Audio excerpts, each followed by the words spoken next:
오늘 본문을 담고 있는 이 하박국서는 모두 3장으로 되어 있습니다. 오늘 우리가 읽은 본문은 하박국서의 마지막 장, 마지막 절 말씀입니다. 하박국 3장 1절 말씀을 보시면 오늘 본문을 가리켜서 하박국의 기도라 부르고 있습니다. 반면에 우리가 읽은 본문 하박국 3장 19절 후반부에 있는 말씀을 보면 오늘 본문을 가리켜서 하박국의 노래라고 칭하고 있습니다. 그러니까 오늘 본문의 말씀은 곡조가 붙은 기도인 셈입니다. 다시 말해서 오늘 본문은 선지자 하박국이 기도하면서 하나님께 올려드린 고백이며 찬송입니다. 이 시간 우리는 하박국서의 말씀을 잠시 살펴보면서 하나님이 우리에게 베푸시는 은혜를 받고자 합니다.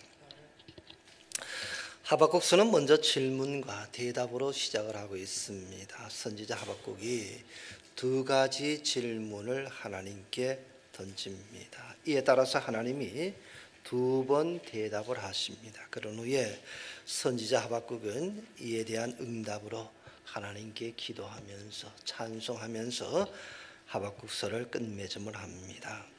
선지자 하박국의 첫째 질문이 하박국 1장 2절 이하 4절에 나오고 있습니다. 여기서 선지자 하박국은 그 당시 유다 백성의 죄악상을 낱낱이 하나님께 고하고 있습니다. 그러면서 왜 하나님께서는 이 범죄한 유다 백성을 심판하지 아니하시고 그들의 죄악을 그대로 내버려 두시는지 방치하고 계신지를 묻습니다. 1장 2절 이하 4절에서 선지자 하박국은 그 당시 유다 사회의 죄악상을 여러 가지 단어로 표현을 했습니다. 1장 2절 말씀 보시기 바랍니다. 여호와여 내가 부르짖어도 주께서 듣지 아니하시니 어느 때까지리까 하면서 묻습니다. 내가 강포로 말미암아 외쳐도 주께서 구원하지 아니하시나이다. 강포라고 하는 말씀이 나옵니다. 3절 말씀을 보면 죄악, 폐역, 겁탈, 그리고 강포, 변론과 분쟁이라는 단어가 나옵니다. 그리고 4절 말씀을 보면 율법의 해이, 정의의 부재 또는 왜곡, 악인의 강성 등입니다. 오늘날 우리가 살고 있는 이 세상도 악하기는 마찬가지일 것입니다. 그러므로 우리도 선지자 하박국처럼 왜 하나님이 죄인들을 심판하지 아니하시고 그대로 내버려 두시는가 의문을 품어볼 수도 있습니다. 여기에 대한 하나님의 대답이 1장 5절 이하 11절 말씀에 나옵니다. 선지자 하박국은 왜 하나님이 가만히 계신지를 물었습니다. 여기에 대해서 하나님은 가만히 계신 것이 아니고 곧 역사하실 것이라 대답을 하셨습니다. 그러면서 1장 5절에서 하나님은 하나님이 하실 일이 너무도 엄청나며 놀랐기 때문에 사람들이 그 일을 들어도 믿지 못할 정도라 말씀을 하셨습니다. 1장 6절에 있는 말씀처럼 하나님은 갈대아 사람들을 일으키실 것입니다. 갈대아 사람들은 바벨론의 중심되는 민족을 의미합니다. 바벨론은 여러 나라를 무자비하게 점령할 것입니다. 말하자면 하나님은 바벨론을 도구로 들어 사용하셔서 범죄한 유다 백성을 심판하시겠다 말씀을 하신 것입니다. 곧이어 갈대아 사람들의 사납고 성급한 모습이 자세하게 묘사가 되고 있습니다. 7절 말씀대로 그들은 두렵고 무서운 족속들입니다. 8절에 있는 말씀대로 그들이 타고 다니는 군마는 표범보다도 빠르고 저녁 이리보다도 사납다라고 말씀을 했습니다. 또한 그들의 마병은 독수리의 나름같이 재빠릅니다. 그러므로 그들은 순식간에 유다를 점령해 버리고 말 것입니다. 선지자 하박국은 하나님이 자기의 택하신 백성을 바르게 붙들어 주시기를 바랐습니다. 그런데 뜻밖에도 하나님은 바벨론을 도구로 사용하셔서 유다를 멸해 버리실 것이라고 말씀을 하셨습니다. 그러면 유다의 사정은 전보다 훨씬 더 나빠질 것입니다. 그러므로 선지자 하박국은 1장 12절 이하 17절에서 둘째 질문을 하나님께 던집니다. 1장 12절 말씀 우리 같이 한번 읽어볼까요? 하박국 1장 12절 말씀을 같이 한번 읽어봅니다. 시작. 선지자가 이르되 여호와 나의 하나님 나의 거룩한 이시여 주께서는 만세 전부터 계시지 아니하시니까 우리가 사망에 이르지 아니하리다. 여호와여 주께서 심판하기 위하여 그들을 두셨나이다. 반석이시여 주께서 경계하기 위하여 그들을 세우셨나이다. 왜 선지자 하박국이 하나님께 질문했습니까? 자기로서는 도무지 이해할 수 없는 일을 겪고 있었기 때문입니다. 그런데 여기서 선지자 하박국은 잠시 자신의 생각과 자신의 관심을 그가 당면하고 있는 문제에서 벗어나서 하나님에게로 그 방향을 옮기고 있습니다. 바로 여기에 문제 해결의 첫걸음이 있습니다. 어떤 문제가 생기면 당면하고 있는 그 문제에서 일단은 벗어나시기를 바랍니다. 그리고는 우리가 하나님에 대해서 알고 있는 사실들을 깊이 묵상을 해보는 것입니다. 그러면 절로 문제가 풀리기 시작합니다. 1장 12절에서 선지자 하박국은 자신이 하나님에 대해서 분명하게 알고 있는 사실을 4가지로 요약을 합니다. 첫째, 1장 12절 말씀 다시 보시면 선지자가 이르되 여호와 나의 하나님이라 말씀을 했습니다. 하나님은 신실하신 분이십니다. 이 사실은 여호와라고 하는 하나님의 칭호, 언약적인 칭호에 잘 나타나고 있습니다. 하나님은 여호와이십니다. 신실하시기 때문에 자기 백성을 택하신 언약의 백성을 결코 저버리시는 법이 없다는 것입니다. 둘째, 하나님은 나의 거룩한 이시여 하나님은 거룩하십니다. 요한일서 1장 5절 말씀을 보면 하나님의 거룩하심을 신약 성경에서는 이와 같이 표현을 합니다. 하나님은 빛이시라. 그에게는 어둠이 조금도 없어지다는 것이니라. 하나님은 거룩하십니다. 따라서 택하신 자기 백성에게 하나님은 그릇된 잘못된 일을 행하실 리가 없다는 것입니다.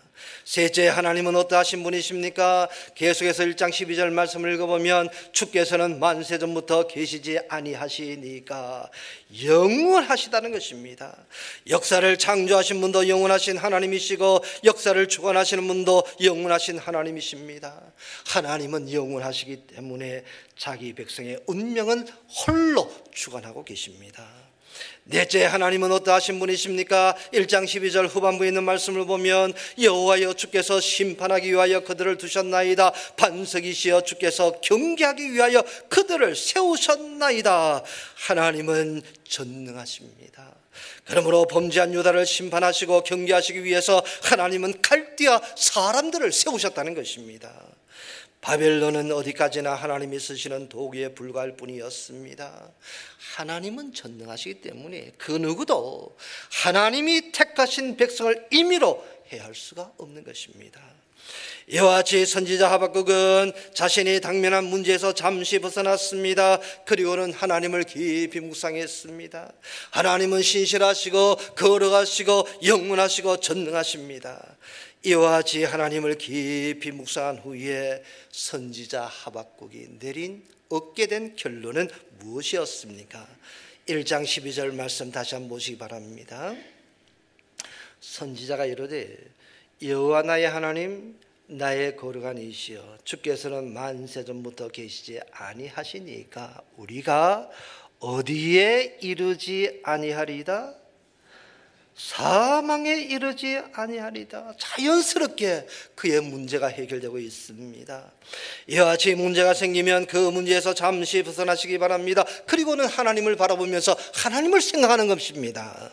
이것이 문제를 해결하는 첫걸음입니다. 자, 여기에 큰 강대상이 있습니다. 제가 문제를 내볼게요.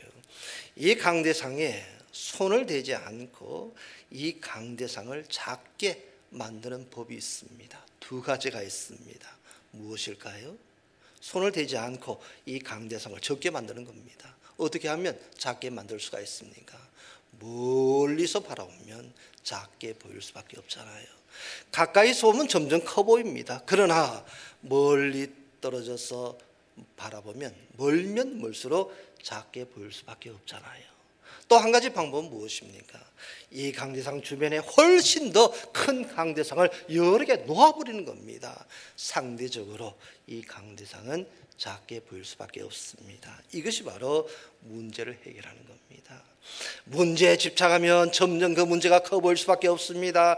그러나 신실하시고 거룩하시고 영원하시고 전능하신 하나님 바라보면 우리가 당면하고 있는 문제가 무엇이 문제가 되겠습니까?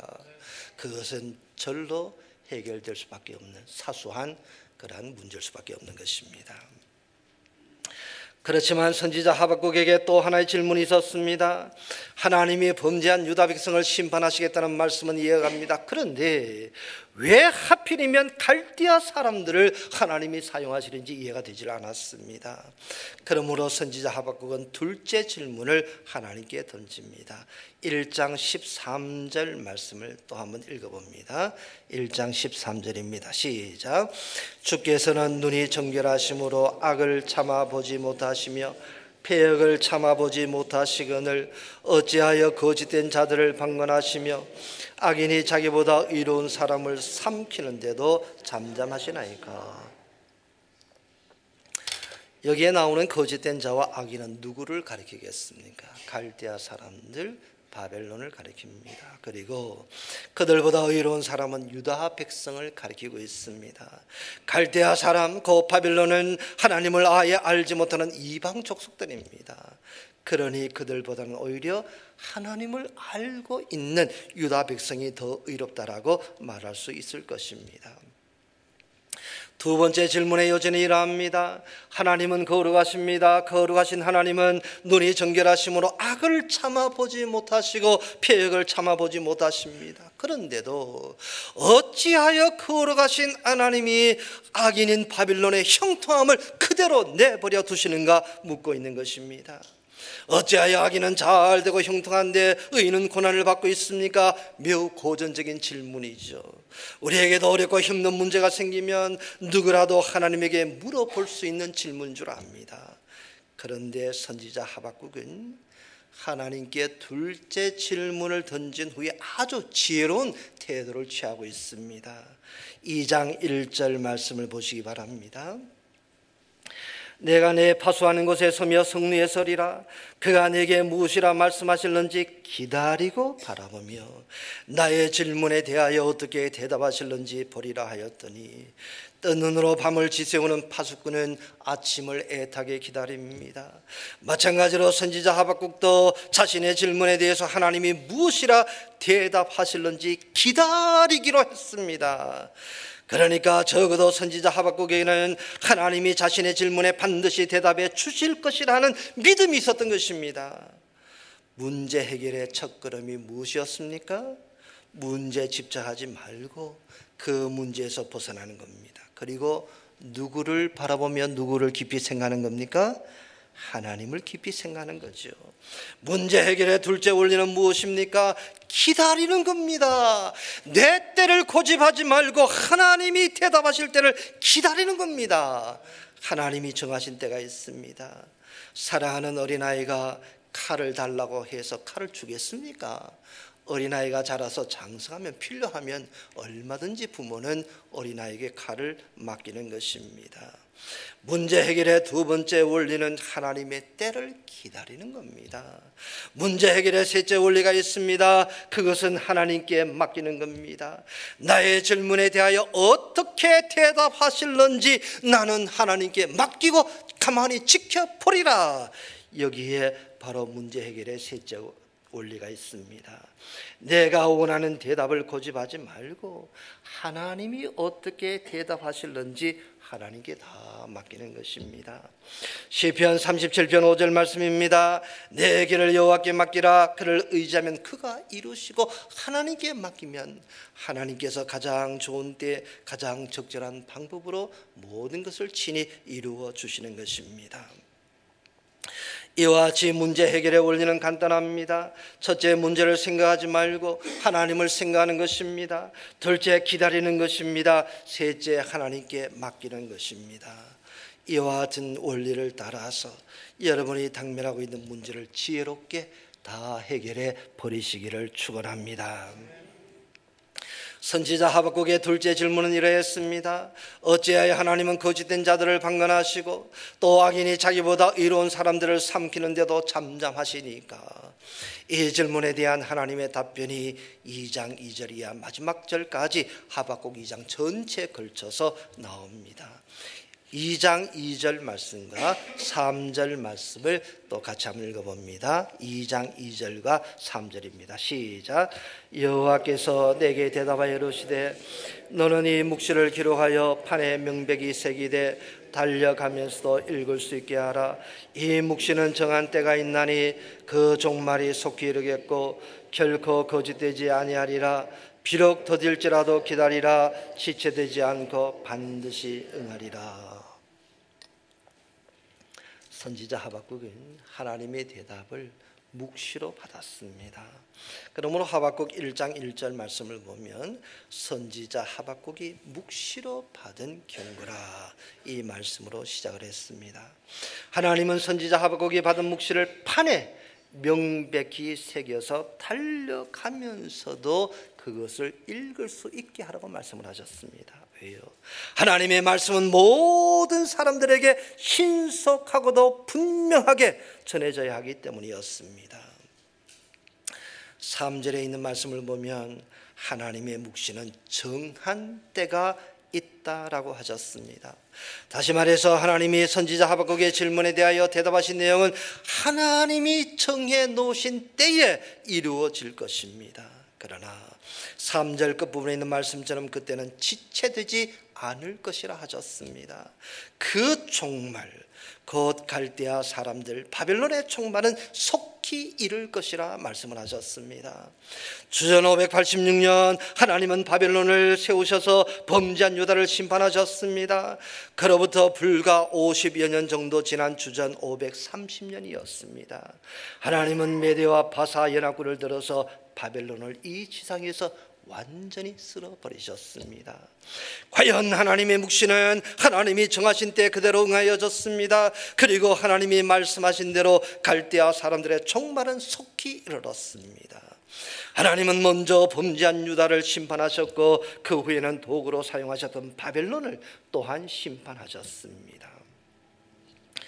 2장 4절 이하에서 하나님은 갈대아 사람들의 죄악상을 여러 가지로 열거하셨습니다.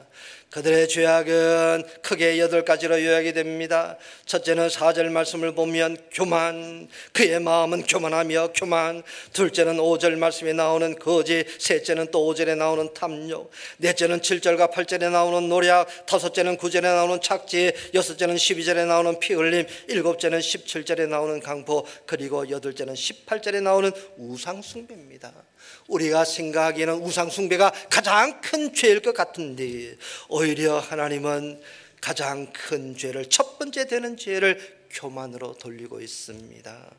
우리가 잘 아는 잠언 16장 18절 말씀을 보면 교만은 배망의 선봉이요 거만한 마음은 넘어집의 앞잡이라고 그랬습니다. 교만이 앞서가면 반드시 그 뒤에는 무엇이 따라옵니까?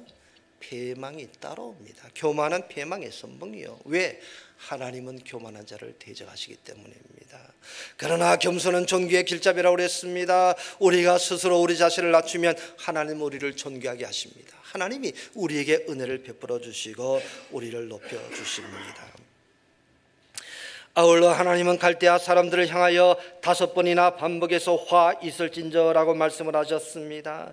2장 6절 말씀을 보시기 바랍니다.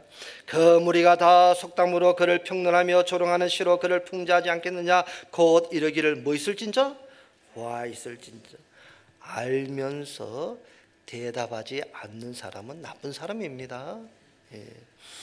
2장 9절 말씀 보세요. 9절 말씀. 재앙을 피하기 위하여 높은 데 깃들이려 하며 자기 집을 위하여 부당한 이득을 취하는 자에게 뭐 있을진저? 화 있을진저. 또 12절에도 15절에도 그리고 19절에도 같은 말씀이 나옵니다. 말하자면 하나님은 바벨론 사람들에게 심판을 선포하신 것입니다. 이와 같이 하나님은 범죄한 사람은 반드시 심판하십니다. 갈대아 사람들이 범죄해도 하나님은 심판하시고 유다 사람들이 범죄해도 하나님은 역시 심판하십니다.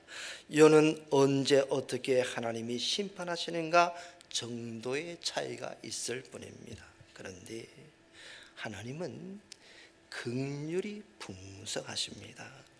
하나님은 긍휼이 풍성하시기 때문에 죄인들이 하나님의 심판에서 벗어날 수 있는 길을 활짝 열어 놓으셨습니다. 하나님은 죄인들이 하나님의 심판에서 구원받을 수 있는 길을 이미 우리에게 가르쳐 주셨습니다. 그것이 무엇입니까? 2장 4절 말씀, 유명한 말씀이죠. 2장 4절 말씀을 같이 한번 읽어보시겠습니다. 보라, 그의 마음은 교만하며 그 속에서 정직하지 못하나 의인은 그의 믿음으로 말미암아 살리라. 그렇습니다. 범죄한 사람이라도 하나님을 믿으면 하나님은 그를 의롭게 여겨 주십니다. 그 결과 그는 구원을 받아서 생명을 얻는 것입니다. 그러나 범죄한 사람이 믿지 아니하면 그는 불의한 상태로 남아있을 수밖에 없습니다. 그 결과 그는 하나님의 심판을 받아서 멸망할 수밖에 없는 것입니다. 로마서 3장 10절에 있는 말씀처럼 의인은 없나니 뭐라고 그랬어요? 하나도 없다고 그랬습니다. 그렇습니다. 그리스도 예수의 사람들은 우리도 역시 다 범죄한 죄인들입니다. 점잔을 들고 앉아있지만은 결정적인 순간에는 그 타락한 본성이 다 나오기 마련입니다. 어떤 사람이요, 사람의 그 혈액형을 가지고 그 사람의 됨됨이를 분석을 했어요. 제 이야기 아니고 저도 들은 이야기예요. 우리나라 대표적인 혈액형은 O형입니다. O형인 사람 단무지래요. 단무지. 단순합니다. O형은 그렇죠? 심플합니다. 무식해요. 무대뽀입니다. 무대뽀. 성격은 단무지 지랄 같다는 겁니다. O형 성격 가진 사람 스스로 한번 판단해 보세요. 저는 A형인데요. A형은 소세지예요. 소세지. A형은 소심합니다. 누가 조금만 칭찬해 주면 뭐 하늘을 날아갑니다. 또 누가 조금만 섭섭한 이야기를 해도 이겨내지를 못합니다. 속상해 가지고 오래 마음속에 꼭 하고 가지고 있습니다. 근데 A형인 사람은 좀 세밀해요. 그래서 이 예술가에게 A형의 그 사람들이 많다고 합니다. 이 세밀하니까요. 성격은 제가 저를 잘 알아요. 참 지랄 같습니다. 저도. 저희 집 사람은 B형이에요. B형. B형은 오이지입니다. 가만히 있지를 못해요. 오지랖이 넓어가지고 쓸데없이 모든 일에 다 참견을 해야 됩니다. 성격은 좀 이기적이에요. 손에 가는 짓 하지 않습니다. 예? 성격은 또 역시 오이지. 또 역시 지랄 같습니다. 제가 A형이고 저희 집 사람이 B형이니까 저는 아들만 셋 있는데요. 전부 다 AB형이에요. 얼마나 변덕스러운지 몰라요. 뭐 잘할 때는 막 그냥 간이라도 빼줄 것 같다가 금방 또 막 속상하게 만들 때는 뭐 그냥 얼마나 막 사람 그 속을 태우게 만드는지 모릅니다. AB형, 3G, G. 무슨 말씀인지 이해가죠. 사람은 누구나 다 똑같이 G라는 겁니다. G. 왜? 사람은 누구나 전적으로 타락했고 부패했기 때문입니다. 그래서 하나님은 말씀하시기를 의인은 없나니 하나도 없다고 그랬습니다. 예레미야 선지자의 말씀처럼 사람의 마음은 만물보다도 10이 더 부패했다고 그랬습니다. 그럼에도 불구하고 우리는 하나님의 심판을 받지 않습니다. 까닭이 무엇입니까? 이미 예수님이 우리를 대신해서 정죄함을 다 받으셨기 때문인 줄로 믿으시기를 바랍니다. 로마서 8장 1절 말씀처럼 그러므로 이제 그리스도 예수 안에 있는 자에게는 결코 뭐가 없다고 그랬습니까? 정죄함이 없는 것입니다. 예수님이 십자가에서 우리의 모든 죄가를 동의서에서 먼 것처럼 다 옮겨버리셨기 때문입니다.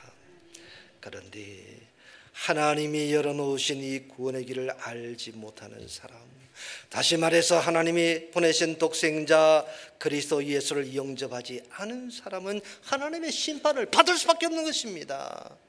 범죄한 사람은 하나님이 심판하시기 때문입니다. 이와 같이 구원의 원리는 단순합니다. 의인은 그의 믿음으로 말미암아 살리라. 믿으면 의롭다함을 받습니다. 종교 개혁을 일으켰던 사람들의 슬로건이 있죠. 오직 의인은 믿음으로 말미암아 살리라. 믿으면 의롭다함을 받고 따라서 그는 삽니다. 그러나 믿지 않으면 의롭다 하심을 받지 못합니다. 그러므로 그는 죽습니다. 하나님은 범죄한 사람은 반드시 심판해 버리시기 때문입니다. 선지자 하박국은 두 가지를 하나님께 물었습니다. 왜 하나님께서 유다의 죄를 방치하십니까? 또 왜 악인인 바빌론을 강성하게 하십니까?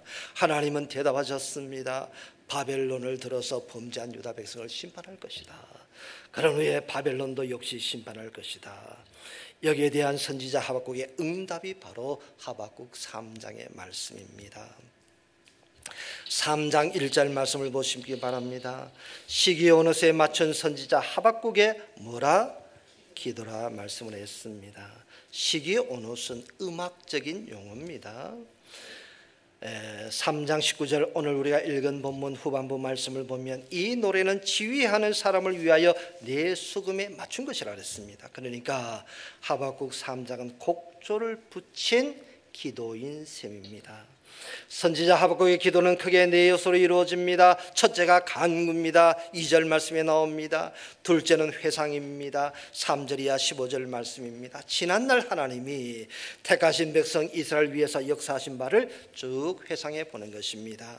셋째는 고백입니다. 자신의 마음을 진솔하게 하나님께 아뢰는 것입니다. 16절 말씀입니다. 마지막 넷째가 찬송입니다. 17절이야 19절 말씀입니다. 그러면 먼저 선지자 하박국의 간구를 살펴봅니다. 3장 2절 말씀 같이 읽겠습니다. 시작. 여호와여 내가 주께 대한 소문을 듣고 놀랐나이다. 여호와여 주는 주의 일을 이 수년 내에 부응하게 하옵소서. 이 수년 내에 나타내시옵소서. 진노 중이라도 긍휼을 잊지 마옵소서. 우리말 성경은 조금 이해하기 어렵게 번역을 하고 있습니다. 선지자 하박국의 간구는 이런 내용입니다. 선지자 하박국은 하나님께로부터 놀라운 말씀을 들었습니다. 어떤 말씀이었습니까? 하나님은 바벨론을 들어서 범죄한 유다를 심판하실 것입니다. 그런 후에 하나님은 바벨론도 역시 심판하실 것입니다. 이럴 때 선지자 하박국은 하나님께 무엇을 간구했습니까? 하나님, 범죄한 유다 백성을 심판하실지라도 나와 우리의 가족만큼은 구원해 주시기를 바랍니다. 이렇게 간구하지 않았습니다. 선지자 하박국은 하나님이 정하신 일, 하나님이 뜻하신 그 일을 수년 내에 속히 이루시도록 간구했습니다. 로마서 8장 26절에 있는 말씀처럼 우리는 마땅히 기도할 바를 알지 못하는 것이 사실입니다. 때로는 돌이 떡인 줄 알고 돌을 달라 하나님께 간구할 때가 있습니다. 뱀이 생선인 줄 알고 뱀 달라고 하나님께 졸라댈 때도 있습니다. 그러나 선지자 하박국은 마땅히 기도할 바를 알았습니다. 이제 그는 자신이 어떻게 되든지 자기 주변의 상황이 어떻게 되든지 상관하지 않았습니다. 그의 관심은 오로지 한 가지였습니다. 하나님의 뜻이 이루어지는 것이었습니다. 하나님의 뜻이 이루어져서 하나님이 영광을 받으시는 것이 바로 선지자 하박국의 바람이었습니다. 이것은 예수님이 우리에게 가르쳐주신 기도 그대로입니다. 하나님의 이름이 거룩히 여김을 받으시고 하나님의 나라가 임하시고 하나님의 뜻이 이루어지기를 바라는 그러한 간구였습니다. 그런데 선지자 하박국은 그의 간구 마지막에 한마디를 덧붙이고 있습니다. 진노 중이라도 무엇을 잊지 마옵소서? 알면서도 대답하지 않는 사람 나쁜 사람이라니까. 진노 중이라도 긍휼을 잊지 마옵소서. 선지자 하박국은 자신들의 선행을 하나님이 잊지 말아 주시기를 간구하지 않았습니다. 왜? 그들의 행위는 심판을 받아 마땅할 따름이었기 때문입니다.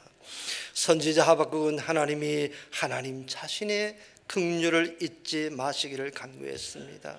하나님은 사랑이십니다. 하나님은 긍휼이 풍성하십니다. 그러므로 선지자 하박국은 긍휼이 풍성하신 하나님이 자기 백성, 언약의 백성, 택하신 백성을 불쌍히 여겨주시고 그들에게 긍휼을 베풀어 주시기를 간구했던 것입니다. 과연 선지자 하박국의 간구대로 하나님은 진노 중에서도 긍휼을 잊지 아니하셨습니다.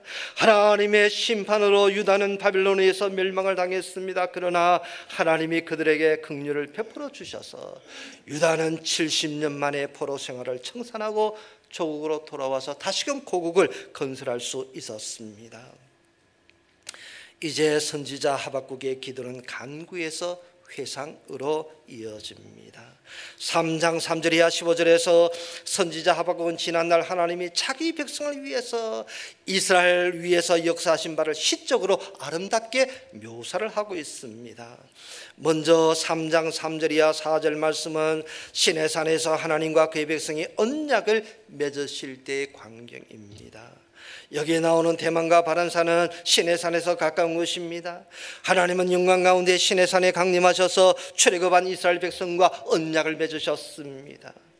곧이어 선지자 하박국은 3장 5절에서 하나님이 이스라엘을 출애굽시키기 위해서 그들을 해방시키기 위해서 애굽에 내렸던 역병과 불덩이 같은 열병을 시적으로 또한 묘사를 합니다. 3장 10절 말씀을 보시기 바랍니다. 산들이 주를 보고 흔들리며 창수가 넘치고 바다가 소리를 지르며 손을 높이 들었나이다. 이것은 무엇을 회상합니까?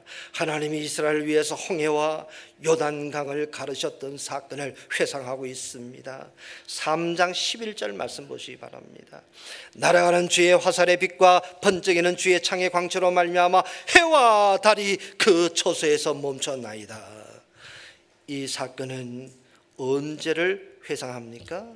언제 해와 달이 멈추었습니까? 여호수아 때에 여호수아 10장을 보면 아모리 족속이 쳐들어왔습니다. 그때 여호수아의 강구에 따라서 태양은 기본 위에 머물고 달이 아얄론 골짜기에 멈추었습니다.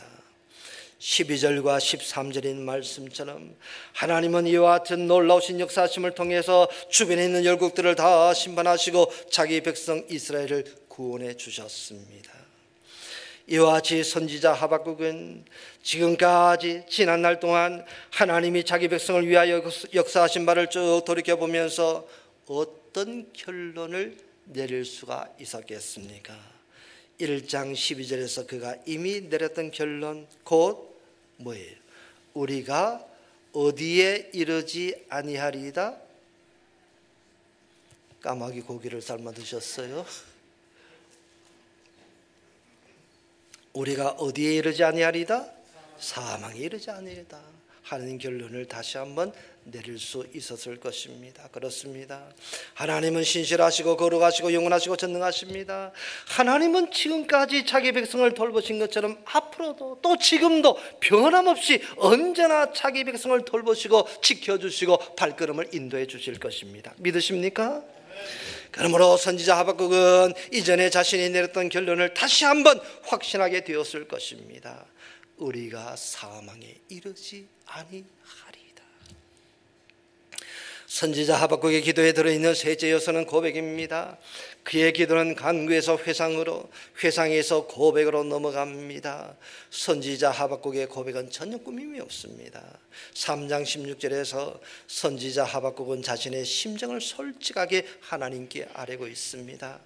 내가 들었으므로 내 창자가 흔들렸고 그 목소리로 말미암아 네 입술이 떨렸도다. 무리가 우리를 치러 올라오는 환난을 내가 기다림으로 썩이는 것이 내 뼈에 들어왔으며 내 몸은 내 초석에서 떨리는도다.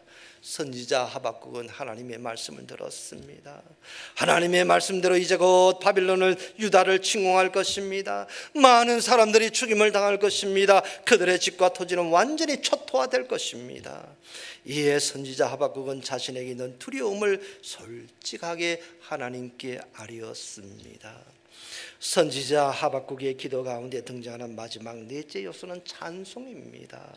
선지자 하박국은 찬송으로 자신의 기록을 끝맺음합니다. 너무도 멋진 찬송입니다. 우리 모두가 배워야 할 찬송입니다. 우리 모두가 늘 마음에 깊이 새기면서 항상 우리가 살아가는 동안에 불러야 할 찬송입니다. 17절과 18절 말씀 우리가 너무도 잘 아는 말씀이죠. 조금 전에 우리가 또 찬송을 통해서 복음송가를 통해서 이 노래를 했었습니다. 17절 18절 말씀 같이 한번 읽어봅니다. 시작. 비록 무화과 나무가 무성하지 못하며 포도나무에 열매가 없으며 감람나무에 소출이 없으며 밭에 먹을 것이 없으며 우리의 양이 없으며 위안간에 소가 없을지라도 나는 여호와로 말미암아 즐거워하며 나의 구원의 하나님으로 말미암아 기뻐하리로다. 하나님 말씀하신 대로 이제 곧 바빌론은 유다를 참혹하게 짓밟을 것입니다. 그 결과 유다에는 아무것도 남아있지를 않을 것입니다. 모든 것을 다 바빌론이 약탈해 버리고 말 것이기 때문입니다. 우리에 있는 가축들도 다 약탈해 갈 것입니다. 모든 식물들 다 뺏어갈 것입니다. 다 짓밟아 버릴 것입니다. 그렇게 되면 주변의 상황은 너무도 비참해질 것입니다. 그런데 비록 그와 같은 처참한 상황이 닥칠지라도 선지자 하박국은 어떠한 태도를 취하겠다 밝히고 있습니까? 나는 여호와로 말미암아 뭐하며? 즐거워하며 나의 구원의 하나님으로 말미암아 기뻐하리로다. 그렇습니다. 비록 어려운 상황일지라도 하나님 바라보면은 찬송할 수가 있습니다. 욥이 어려운 공경에 처했습니다. 그러나 하나님 바라보았습니다. 주신 자도 여호와시요 취하신 자도 여호와시오니 여호와 이름이 찬송을 받으실지니이다.